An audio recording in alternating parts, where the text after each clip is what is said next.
Good evening, boys and girls, and welcome to Cubby's Corner. Mrs. Farnell here, and I'm going to read you a story entitled Freedom in Congo Square, written by Carole Weatherford and illustrated by Gregory Christie. We are continuing with our month-long focus on books written by African American authors or written about African American people and or their history.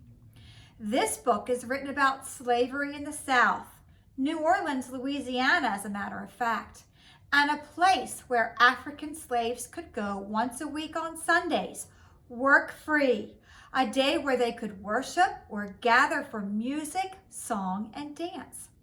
This place is Congo Squares in New Orleans, Louisiana. Many Africans, free or enslaved, would gather together in Congo Square each week to enjoy themselves. Congo Square is still a place where people of all ages and backgrounds come together on Sundays to enjoy the freedom of expression by singing, dancing, and playing instruments of their choice. So let's begin our story. Freedom in Congo Square.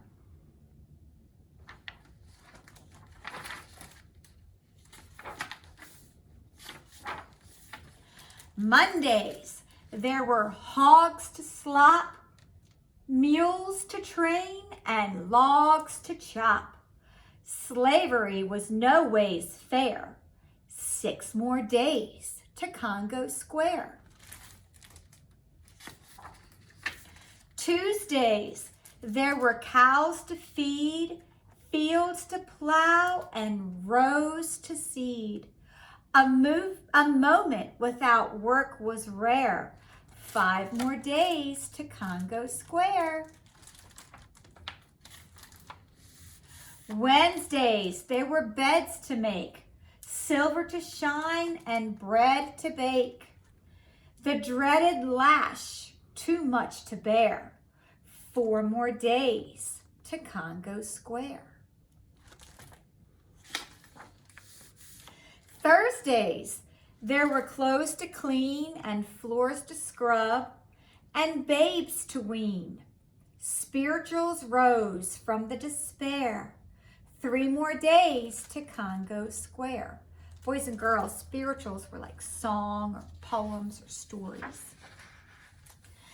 Fridays, there were crops to pick, trees to prune, and walls to brick. Run away, some slaves dared.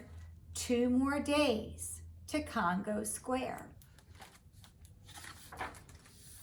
Saturdays, there were beans to can and hens to pluck and folks to fan. Freedom was slaves' ardent prayer. 1 more day to Congo Square. Ardent means very passionate.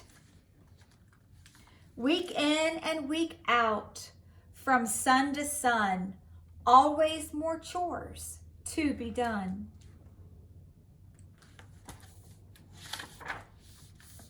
And even as the plantation slept, wood was on the fire kept.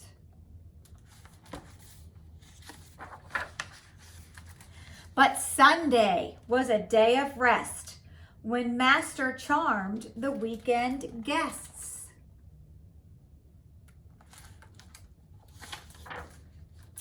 Slaves had off one afternoon when the law allowed them to commune or gather together.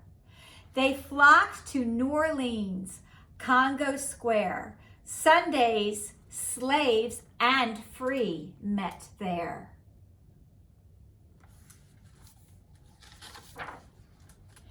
It was a market and a gathering ground where African music could resound.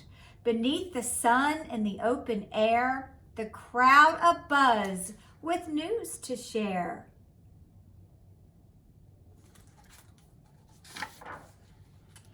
Grouped by nation, language, tribe, they drummed, ancestral roots alive. They played triangles, gourds, and bells, banzas, flutes, fiddles, and shells.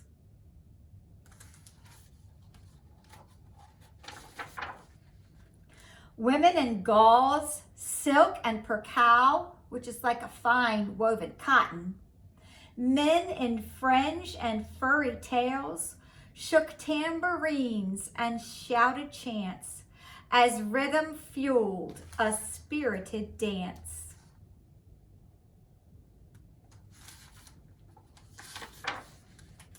They rejoiced as if they had no cares, half day, half free in Congo Square.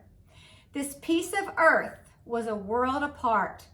Congo Square was freedom's heart.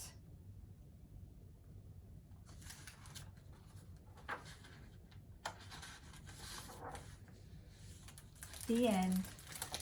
Thank you, boys and girls, for joining. I hope you enjoyed it. Have a great week. Bye-bye.